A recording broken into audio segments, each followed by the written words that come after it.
தமிழ் உலங்கள் அனைவருக்கும் இனிய வணக்கம். இது உங்கள் Tamil store channel.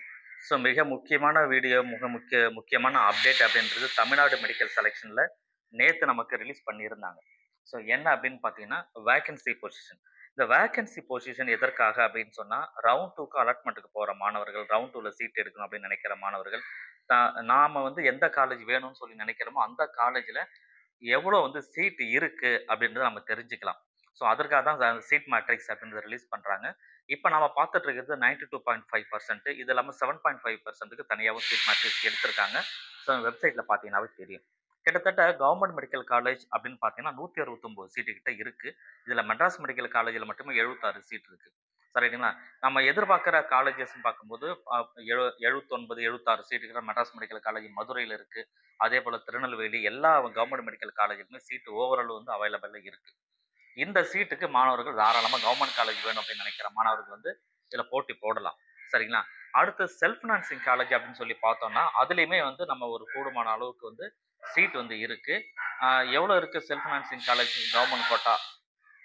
Self financing காலேஜ்ல கவர்மெண்ட் கோட்டா மட்டுமே நான் சொல்றேன். இந்த கவர்மெண்ட் காலேஜ்ல எவ்வளோ சீட் இருக்கு பாருங்க. கிட்டத்தட்ட வந்து 249 சீட்டு கிட்ட இருக்கு.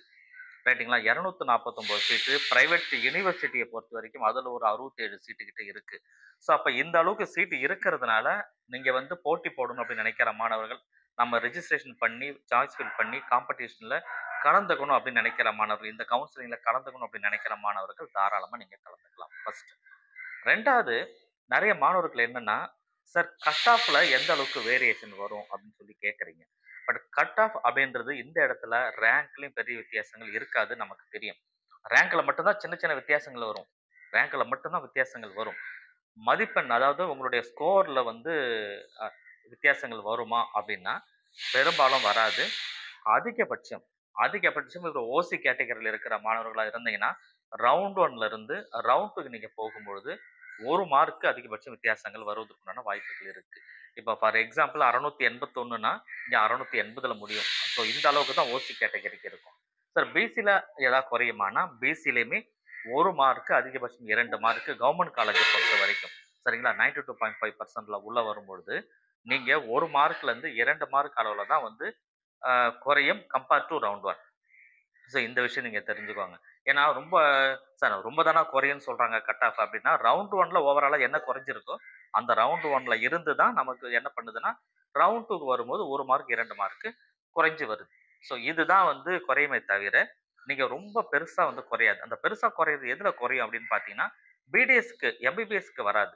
பிடிஎஸ்க்குன்னா ஒரு 15 மார்க்கு, ஒரு 12 மார்க் அந்த மாரி வித்தியாசங்கள் வரலாம். ஆனா எம்பிபிஎஸ்ஸ பொறுத்தவரைக்கும் கவர்ன்மென்ட் மெடிக்கல் காலேஜ்ல இதுதான் வரும். பட் பிரைவேட் மெடிக்கல் காலேஜ்லயுமே வந்து பெரிய அளவு வித்தியாசங்கள் இருக்காது. அதுலயுமே நான் சொல்ற மாரி ஒரு அதிகபட்சம் அதிகபட்சம் அப்படின்னு பார்த்தீங்கன்னா, 5 மார்க்கள் தான் வித்தியாசங்கள் வரும். வித்தியாசம்ன்றது குறையறது அப்படின்ற வாய்ப்புகள் அப்படின்றது இது மட்டும் தான் வரும். ஸோ அதனால இந்த விஷயங்கள கொஞ்சம் கவனிச்சு நீங்க மனசுல வச்சுக்கோங்க. பட் எது எப்படி இருந்தாலுமே, நீங்க ரவுண்ட் 1ல பார்ட்டிசிபேட் பண்ண மாணவர்களா இருந்தீங்கன்னா, ரவுண்ட் 2க்கு நீங்க உங்க ரவுண்ட் 1ல சீட் கிடைச்சாலும் சரி, கிடைக்காட்டாலும் சரி, ரவுண்ட் 2ல பார்ட்டிசிபேட் பண்ணுங்க. 16, 17, 18 இன்னைக்கு வந்து 17ல இருக்கீங்க. ஸோ நாளையோட வந்து payment and choice filling, payment and registration அப்படின்றது கம்ப்ளீட் ஆகுது.